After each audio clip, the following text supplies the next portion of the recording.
Elementary school children about AIDS. But first, we have the news, and for that, here is Doug Edwards. Doug? Charlie, terrorists can expect no mercy. That was the message of a British judge this morning as he sentenced a Jordanian terrorist to 45 years in prison. A jury today found Nazar Hindawi guilty of trying to blow up an Israeli El Al jet. It happened last April at London's Heathrow Airport. Security guards at the door of an Israeli plane found explosives in luggage carried by Hindawi's pregnant girlfriend. If the bomb had gotten aboard that plane, it would have blown up in midair with 375 people aboard. The prosecution had said that Hindawi told police he was hired by Syrian military intelligence. In Nicaragua last night, an American charged with terrorism entered a not guilty plea, and Eugene Hassenfuss challenged the legal standing of the leftist People's Tribunal judging him. Former Attorney General Griffin Bell is helping the defense. He says Hassenfuss is caught in the middle. Oh, he's an absolute pawn. Yeah, that's what the trial is about. It's a sort of a windfall for Nicaragua that they have him, and they can put on public display the whole foreign policy of our country toward Nicaragua. Today, the Nicaraguan government may respond to the charges from Hassenfuss. President Reagan travels to Florida and Oklahoma today, part of a multi-state campaign trip for fellow Republicans. Terrence Smith looks at what's at stake for the Republican Party on Election Day, November 4th. It's being billed as Ronald Reagan's last hurrah. 14 barnstorming appearances in 13 states in 12 days. A final push to preserve Republican control of the Senate. Even though his name's not on the ballot, the president's appeal to the voters of Missouri was personal. This is my last campaign, and if you'd like to vote for me one more time, you can do it by voting for Kit Bond. Kit Bond is running in one of the 10 key races that the Republicans feel they must win to retain their fragile hold on the Senate.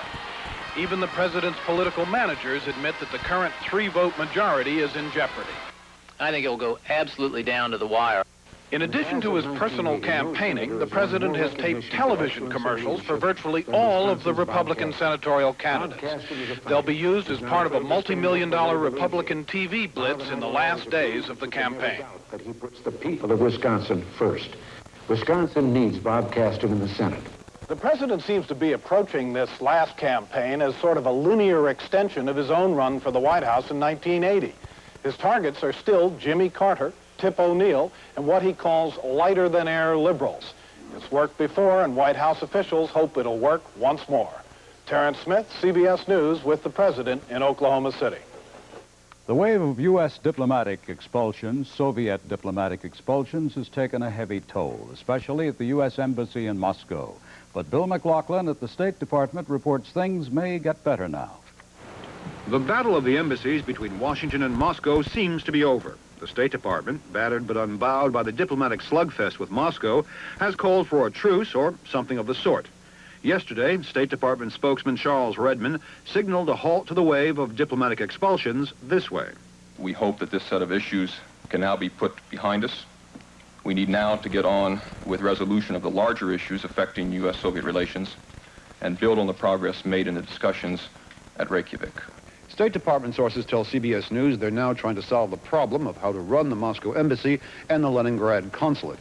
They accept the fact that many veteran American diplomats and even some spies will have to be replaced with carpenters, electricians, and plumbers.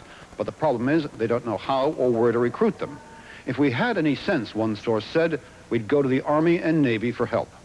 Bill McLaughlin, CBS News, the State Department. A peace march that began in California almost 8 months ago has arrived in New York. Nearly 900 marchers crossed the George Washington Bridge to a welcome in Harlem.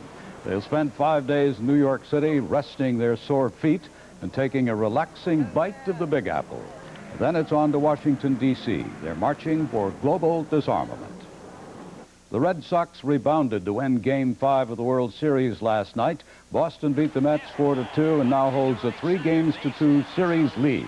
Dave Henderson tripled off Dwight Gooden in the second inning and went on to score the first run.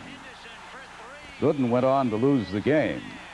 Dwight Evans was also hot at the plate, going 2 for 4 and driving in Bill Buckner with the second run. It's back to New York for Game 6 tomorrow night. That's the latest from the news desk.